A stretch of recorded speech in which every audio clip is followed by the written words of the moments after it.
নমস্কার বন্ধুরা, আজ শেয়ার করব দুর্দান্ত স্বাদের নিরামিষ পটলের একটি রেসিপি।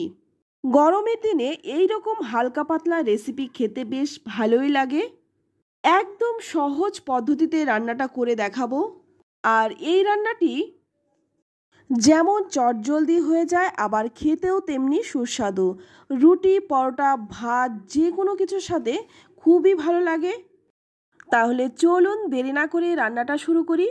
প্রথমেই এখানে নিয়েছি 250 গ্রাম পটল। এবার পটলের আমি খোসাটা প্রথমে ছাড়িয়ে নেব। পটলের গায়ে যে পাতলা খোসাটা থাকে সেটা একটা ছুরি দিয়ে চেঁচে ফেলে দেব। তারপর দুদিক থেকে একটু একটু করে কেটে বাদ দিয়ে দেব। এবার একটু একটু করে পটলের খোসাটা আমি ছাড়িয়ে নেব। তো এই রকমভাবে সমস্ত পটলের খোসাটাই ছাড়িয়ে নেব। তো এইদিকে দেখুন সমস্ত পটলের খোসাটা ছাড়িয়ে তারপর আবারও কিন্তু ভালো করে ধুয়ে নিয়েছি। এবার কিন্তু পটলগুলো আমি গোল গোল করে কেটে নেব। পটল আগেই ধুয়ে নিয়েছি, তাই পটল কাটার পরে কিন্তু আর ধোবো না। তো দেখুন পটলগুলো আমি কেটে তুলে নিলাম। এবার পাশে রেখে দিয়ে অপর দিকে নিয়ে নিলাম একটা পাত্র। তার মধ্যে নিয়ে নিচ্ছি হাফ কাপ মুগ ডাল। যেহেতু আমি রান্নাটা নিরামিষভাবে করছি, তাই মুগ ডাল দিয়েই রান্নাটা করছি। আপনারা কিন্তু যে কোনো ডাল নিতে পারেন। এবার এই ডালটাকে খুব ভালো করে 3-4 বার জল পাল্টে পাল্টে ধুয়ে নেব। তো দেখুন জলটা পাল্টে ধুয়ে নিলাম। তারপর এই রকমভাবেই কিন্তু ভিজিয়ে রেখে দেব অন্তত 10 মিনিট। ততক্ষণে এখানে কিছু মশলা বানিয়ে নেব। তো মশলার মধ্যে প্রথমে আমি আদা, কাঁচা লঙ্কাটা বেটে নিলাম। এবার একটা টমেটোটাকেও বেটে নিলাম। এবার সম্পূর্ণ রান্নাটা করার জন্য কড়াই গরম করে নিয়ে এর মধ্যে দিয়ে নিচ্ছি 1 চামচ সর্ষের তেল।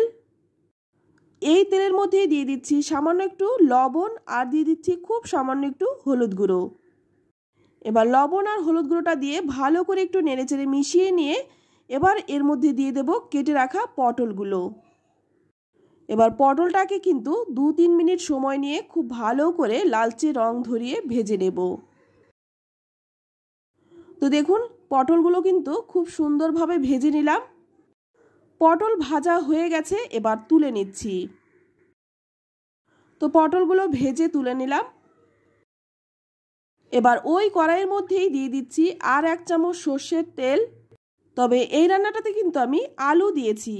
আপনারা যারা আলু খেতে অপছন্দ করেন তারা কিন্তু আলুটা বাদ দিয়েও রান্নাটা করতে পারেন। এবার এই আলুটাও কিন্তু খুব ভালো করে লালচে রং ধরিয়ে ভেজে নেব। তো দেখুন আলুটাও কিন্তু 2-3 মিনিট সময় নিয়ে খুব ভালো করে ভেজে নিলাম, ভেজে তুলে নিলাম। এবার ওই তেলের মধ্যেই ফোড়নে দিয়ে দিচ্ছি একটা তেজপাতা ছিঁড়ে আর দিয়ে দিচ্ছি 2টো শুকনো লঙ্কা। সঙ্গে দিয়ে দিচ্ছি গোটা গরম মশলা আর হাফ চামচ গোটা জিরে। এবার এই মশলাটাকে খুব ভালো করে একটু ভেজে নেব। মশলা থেকে যখন সুন্দর গন্ধ বেরোবে তখন গ্যাসের আঁচটা একদম কমিয়ে দিয়ে দেব আদা কাঁচা লঙ্কা বাটা আর দিয়ে দেব টমেটো বাটাটা। এবার এই মশলাটাকে খুব ভালো করে একটু কষিয়ে নেব যতক্ষণ না মশলার কাঁচা গন্ধটা চলে যাচ্ছে। মশলার বাটিটা ধুয়ে সামান্য একটু জলও দিয়ে দিলাম। এতে করে কিন্তু মশলাটা পুড়ে যাবে না, খুব সুন্দরভাবে কষানো যাবে। এবার এর মধ্যে দিয়ে দেব কিছু গুঁড়ো মশলা। প্রথমেই দিয়ে দেব 1 চামচ জিরে গুঁড়ো, স্বাদ মতো লবণ আর দিয়ে দিচ্ছি পরিমাণ মতো চিনি আর দিয়ে দিলাম হাফ চামচ হলুদ গুঁড়ো। এবার এই মশলাগুলো দিয়ে আবারও কিন্তু কিছুক্ষণ ভালো করে কষিয়ে নেব। গ্যাসের আঁচটা কমিয়ে দিয়ে একটা ঢাকা দিয়ে রাখবো। এই ঢাকা দিয়ে মশলাটাকে খুব ভালো করে কষিয়ে নেব যতক্ষণ না মশলা থেকে তেল ছেড়ে দিচ্ছে। তো মশলাটা ভালো করে কষিয়ে নেওয়ার পর এবার এখানে দিয়ে দেব ভিজিয়ে রাখা মুগ ডালটা। এবার এই মশলার সাথে মুগ ডালটাকেও খুব ভালো করে একটু কষিয়ে নেব। 2-3 মিনিট ভালো করে কষিয়ে নেওয়ার পর এবার এখানে দিয়ে দেব খুব সামান্য একটু জল। জলটা দিয়ে আবারও কিছুক্ষণ কষাবো। তো ভালো করে নেড়েচেড়ে মিশিয়ে নিয়ে এখানে দিয়ে দিলাম হাফ চামচ কাশ্মীরি লঙ্কার গুঁড়ো। কাশ্মীরি লঙ্কার গুঁড়োটা দিলাম শুধুমাত্র কালারের জন্য, তবে আপনারা যদি না দিতে চান সেক্ষেত্রে নাও দিতে পারেন। তো ভালো করে নেড়েচেড়ে মিশিয়ে নিয়ে আবারও 5 মিনিটের জন্য ঢেকে রাখবো। 5 মিনিট পর ঢাকনাটা খুলে নিলাম। আর এখন কিন্তু মশলাটা আর ডালটা খুব ভালো করে কষানো হয়ে গেছে। এবার এর মধ্যে দিয়ে দেব পরিমাণ মতো জল। তো যেহেতু আমরা রুটি পরোটার সঙ্গে খাবো তাই একটু ঘন হবে।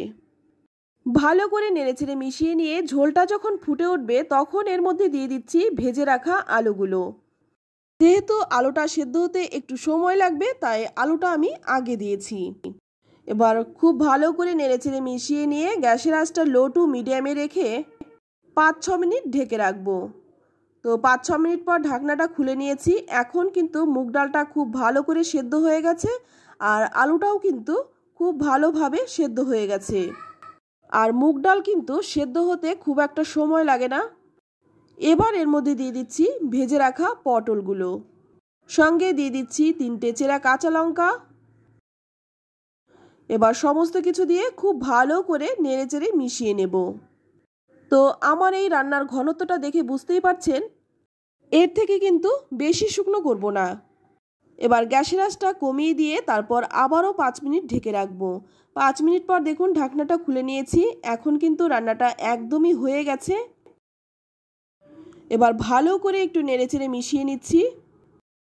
তারপর নামানোর আগে দিয়ে দেব 1 চামচ ঘি। তো আমি শুধুমাত্র ঘিটা দিলাম, তবে আপনারা চাইলে ঘি গরম মশলা দুটোই দিতে পারেন। এবার ঘিটা দিয়ে খুব ভালো করে একটু নেড়েচেড়ে মিশিয়ে নিচ্ছি। তারপর গ্যাসের আঁচটা বন্ধ করে একটা ঢাকা দিয়ে ঢেকে রাখবো যতক্ষণ না পরিবেশন করব। তো বন্ধুরা, আমি একটু পরিবেশন করে দেখিয়ে দিচ্ছি। তো এটা দেখতেও যেমন সুন্দর, খেতেও কিন্তু অপূর্ব হয়। তো এটা কিন্তু আপনারা রুটি, পরোটা, ভাত সব কিছুর সাথেই সার্ভ করতে পারেন। তো বন্ধুরা, পটলের নিরামিষ রেসিপিটি আপনাদের কাছে কেমন লাগলো অবশ্যই কমেন্টে জানাবেন। ভালো লাগলে লাইক, কমেন্ট, শেয়ার করবেন। আর আপনি যদি আমার চ্যানেলে নতুন হয়ে থাকেন চ্যানেলটা অবশ্যই সাবস্ক্রাইব করে আমার পাশেই থাকবেন।